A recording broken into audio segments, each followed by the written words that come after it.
भाई है तो कृपा सिंधु रघुवीर। कल के हैं वो टेटका जो है गिरगिट का कथा चला उसी समय से आ गया है। वो गिरगिट है और कोई चीज नहीं है। तो भोजन में सबसे सर्वश्रेष्ठ माना गया है खीर को, और आजकल कलयुग में सबसे कमजोर माना गया है खीर को। कोई अच्छा काम कर रहे हैं, मुर्गा दारू खिलाओगे पिलाओगे तो लोग अच्छा भोजन किए कराए हैं ये मानते हैं, और खीर खिला के भेज दोगे ना, अरे कुछ व्यवस्था नहीं था उनके यहाँ। नहीं तो सबसे उत्तम भोजन हमारे शास्त्रों में पुराणों में खीर जो है उत्तम भोजन है सज्जनों। अब खीर बना दिए और 11 ब्राह्मण को भोजन करा दिए। अब उस दिन राजा का दूध नहीं डला। उसी रात को राजा को स्वप्न में गंगा मैया आ करके कहने लगी, बोले राजा जी बोले आज मुझे भर पेट जो है भोजन मिला, आज मैंने भर पेट जो है भोजन किया है, मुझे खीर का प्रसाद मिला है। 1 साल तक के दूध डाले थे उसमें गंगा मैया स्वप्न नहीं दिए, और एक दिन ब्राह्मणों को भोजन कराया, गंगा मैया स्वप्न दे रही है कि मुझे भर पेट भोजन मिल गया। रात में राजा सोचने लगे कैसे स्वप्न हुआ है आज मुझे, लगता है पंडित देवता 1 साल के दूध को बेच के खा गए। तब तो आज गंगा मैया मुझे स्वप्न दिए हैं, आज ही लेकर के ये डाला है, बाकी दिन के दूध होटल में बेच दिया। सुबह से अपने दूध को भेजा, जाओ पंडित जी को बुला करके लाओ दरबार में। अब उसी दिन दूध खाए थे और सुबह बुलावा आ गया, आज तक बुलावा नहीं आए थे। पंडित कांपने लगे, गलती करोगे तो डर बनेगा ही। पंडित जी सोचने लगे अरे राजा जी जान गए क्या जो हम खीर खाए हैं उसको, तब तो सुबह सुबह से बुला रहे हैं, आप धमकी पड़ेगा। अब कांपते कांपते पंडित जी बोले महाराज कैसे बुलाए हो? बोले 1 साल के दूध तूने क्या किया है बताओ।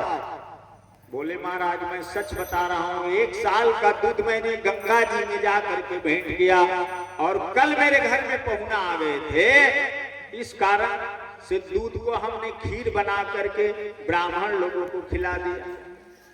बोले कितने ब्राह्मण को खिलाए हो? 11 ब्राह्मण आए थे।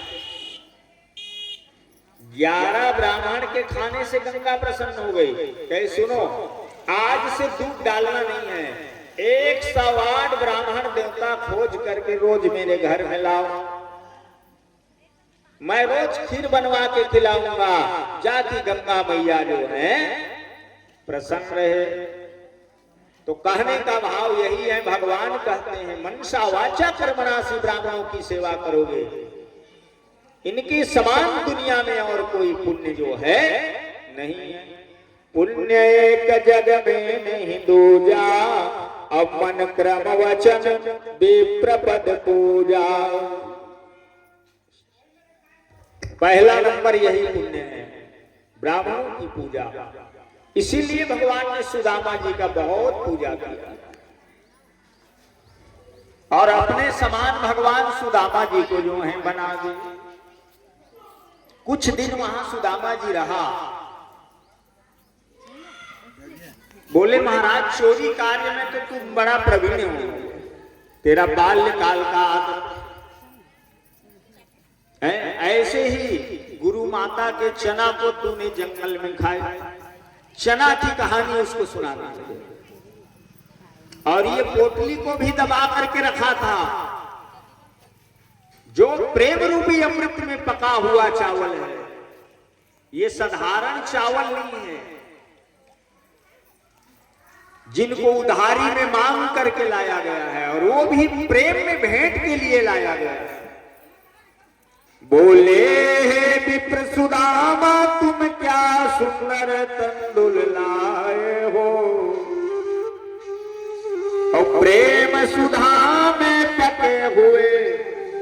फिर भी तुम इन्हें छिपाए हो।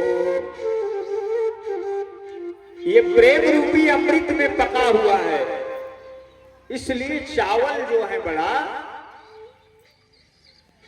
स्वाद में है सज्जनों।